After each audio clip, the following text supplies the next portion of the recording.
الطالب صار يهدد المعلم وبكل فخر وبكل جرأة وفي وجه المعلم. يبقى حقه مني يشيل حقه بالنظام بالدرجات بأي شيء، لكن يشيل حقه بحقارات ما راح يلاقي مني إلا كل شر عليه. حقك بيدك ولا امشي زي ما انت؟ الطالب يصبح يتجرأ لأنه يعرف أن المعلم مكتف ما يستطيع يتخذ أي إجراء. أنا راح أشيل حقي بيش إذا هو اعتدى عليه في المدرسة، وإذا راح يتكلم باسم الحكومة في داخل المدرسة، لكن داخل المدرسة ما عنده شيء راح يسويه. الوزارة سكتت عن ما كان يحدث للمعلم سابقا إلى أن وصلنا إلى هذه المرحلة، هل سوف تسكت أيضا الوزارة؟ أقل الضرر يسبب له إياه سيارة، شيء أي حاجة أسوي له إياها في سيارة. لا أعلم هل في مرحلة أخرى بعد القتل ممكن يصل لها المعلم يحرق؟ طالب اضطر زي ما يحقر المعلم، الطالب يحقر المعلم. في بعض المدرسين يجيك في الحصة يشرح، بعد ما يشرح يسوي حركة يجي يسوي نفسه النش ولد حواري ويشوفون أنا ولد حار وعار. صراحة مقابلين شيء غير طبيعي من المدرسين.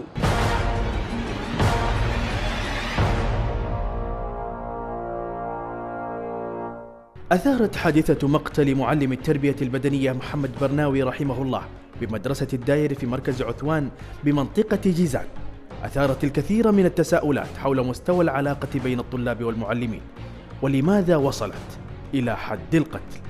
كسروا سيارات المعلمين، بيضربوا المعلمين، بيتلفظوا على المعلمين، ويأمن الطالب العقوبة، كلها عقوبات ورقية لا تتعدى سلوكيات معينة وربما تمحى عن الطالب ولا تؤثر على الطالب ولا تردع الطالب، فبالتالي تطورت إلى أن وصلت إلى مرحلة القتل. إذا وصل المعاملة إهانة وضرب وسب وقلة أدب، الطالب ما حس بقيمته، فأكيد يعني يبغى يسوي حاجة يثبت للناس للطلاب اللي موجودين يعني معاه إنه هو يقدر يرد على المعلم، إنه هو رجال. تربية البيت بالنسبة للمدرسة هذه النظرة كل سنة ايش تنخفض، بس في بعض البيوت ما زالت التربية تؤثر على حياتهم. إذن من المذنب في هذا التردي الشديد في العلاقة، المدرس أم هم أولياء الأمور الذين يشجعون أبنائهم على هذا التطاول دون رادع أو توجيه؟ الظروف الاجتماعية قد تكون ساهمت، الأعمال التلفزيونية والأفلام الأكشن، الانحلال الخلقي وقد يكون له دور في تأزم العلاقة بين المعلم وأيضا الطالب، أيضا التقارب السني. المدرس يقعد للطالب يقول له في حاجات، يقول له مثلا ما جاب واجب ما جاب شيء، يقول هذا لا خلاص. يشوف واحد مثلا زي ما تقول في بعضهم يحب العلوين، تلاقيه ماشي مع واحد مدرس يعني يحب فلان، يقول لك انت لا تمشي مع فلان هذا.